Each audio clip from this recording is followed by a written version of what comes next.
ça s'en mêle. Oh. Oh. Les gars, s'il vous plaît, on dit bien que c'est la hesse là actuellement. Pour avoir un bon son, c'est la hesse. Encore, je sais même pas si le son il va être bon. Pour que le son soit potable, aidez-moi, s'il vous plaît, aidez-moi. Bon les gars, salut à tous, j'espère que vous allez tous très bien.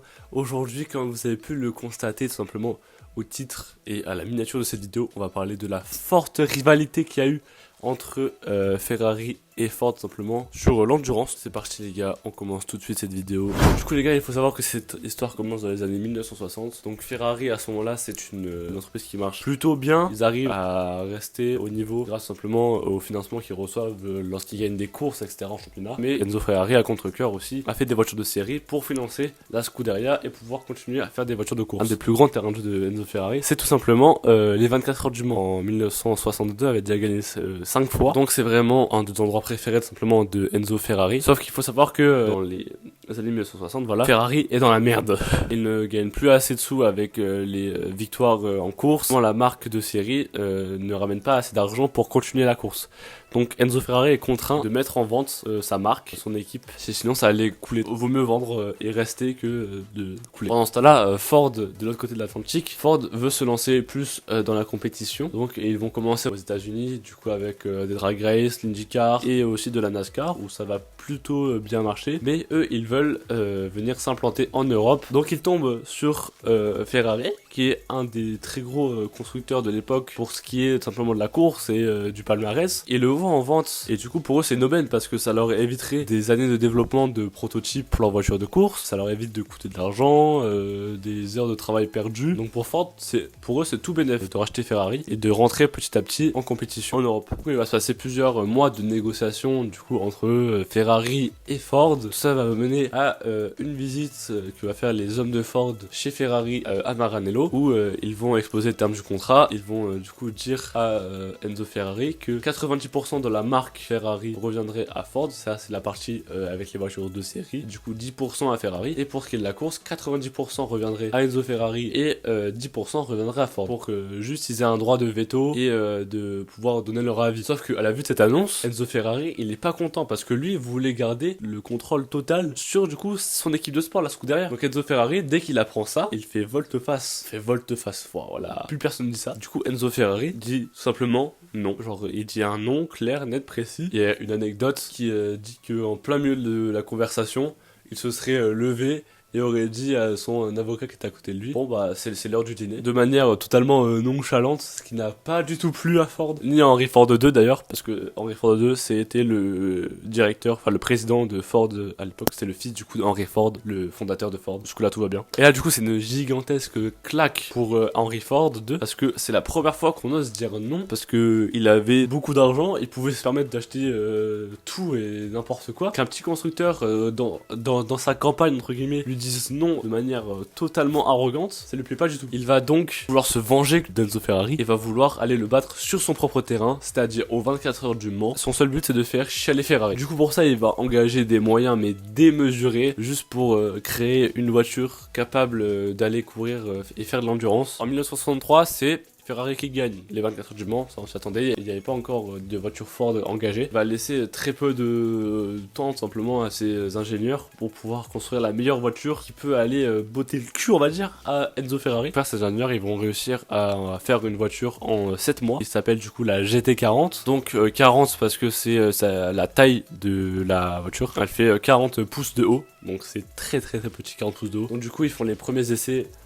au Mans, c'est pas la joie on va dire, c'est vraiment catastrophique. Donc les deux voitures qui sont envoyées en France à ce moment là sont impliquées dans des accidents, donc rien ne va. Apparemment à haute vitesse la voiture devenait totalement incontrôlable et elle voulait s'envoler carrément, elle voulait partir dans un autre monde. Au mois de juin pendant la course, les trois voitures engagées par Ford abandonnent pour des problèmes mécaniques, et c'est pareil pour deux courses après dans la saison, les trois voitures abandonnent aussi, problèmes mécaniques. Donc c'est la merde chez Ford.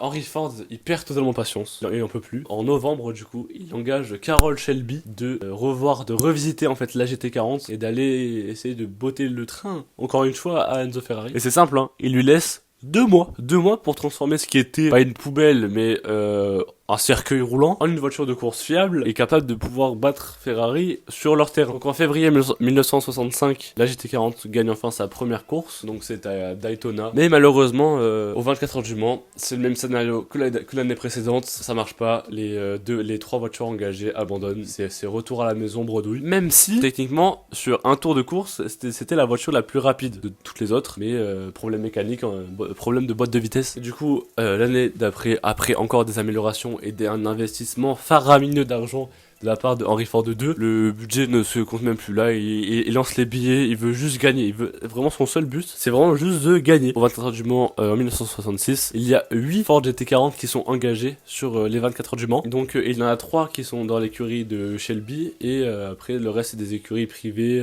etc. Très bon début de course pour les 3 GT40, ça se passe plutôt très bien, et ils arrivent à partir en tête assez facilement. Et du coup le matin à la mi-course, il y a 5 voitures qui peuvent potentiellement encore gagner. Il y a 2 Ferrari et 3 GT40. Mais malheureusement, une après les autres, les Ferrari lâchent pour des défauts techniques. Et du coup, il reste les 3 GT40 qui sont en tête. Du coup, sous la pression malheureuse des dirigeants Ford, Ken Miles, qui était le pilote de la GT40, qui était à l'heure actuelle en tête de la course et qui avait une assez grosse avance et qui gagnait facilement s'il n'y avait pas de problème technique, on lui ordonne de se laisser rattraper par les 2 autres GT40 et de passer la ligne à 3. Donc du coup, c'est ce qui va se passer. Miles est obligé de ralentir et les 3 GT40 passent la ligne en même temps. Et c'est une belle image quand même. Mais tout simplement c'est un crève-cœur parce que Ken Miles qui était largement devant les autres GT40 va malheureusement perdre la victoire de la course parce que en fait c'est le pilote un des pilotes qui arrive en même temps que lui en fait était parti de plus loin sur la grille et du coup ils ont estimé qu'il allait effectuer plus de distance, donc c'est lui qui avait gagné. Pour Ford c'est tout simplement l'apothéose, c'est vraiment un grand triomphe, mais pour Ken Miles c'est une horrible trahison et malheureusement 2 mois plus tard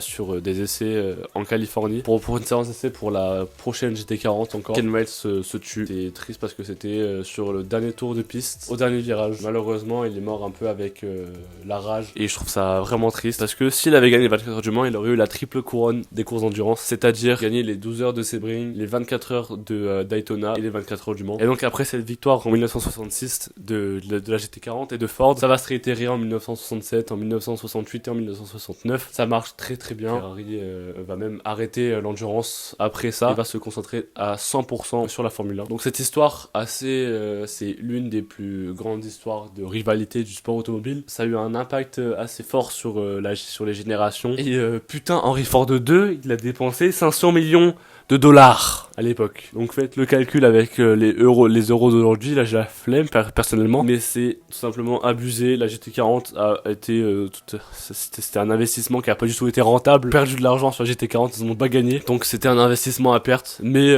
ça a fait plaisir à Henry Ford 2 parce qu'il a réussi à battre Enzo Ferrari sur son terrain et 4 ans d'affilée en plus. Pour vous donner un ordre d'idée sur l'investissement qu'a mis Henry Ford 2, alors seule la NASA ou l'armée américaine de l'époque pouvait dépenser autant d'argent pour un projet. Les gars, c'est un constructeur automobile en 1960 qui dépense autant que la NASA.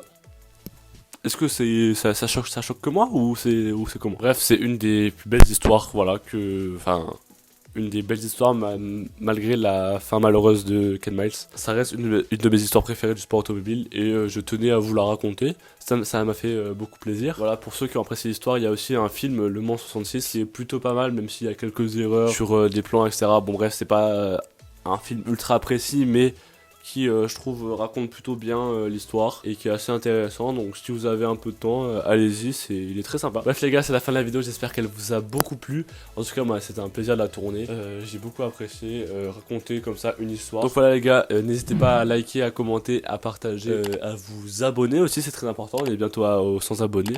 Ça me ferait extrêmement plaisir qu'on les passe avec cette vidéo. Si on les passe avec cette vidéo, ça serait incroyable. Bref, portez-vous bien, on se dit à une prochaine fois. Ciao les gars, et les meufs aussi, ciao les meufs, c'est important. Look out there. Out there is the perfect lap. No mistakes. Every gear change, every corner. Perfect. You see it?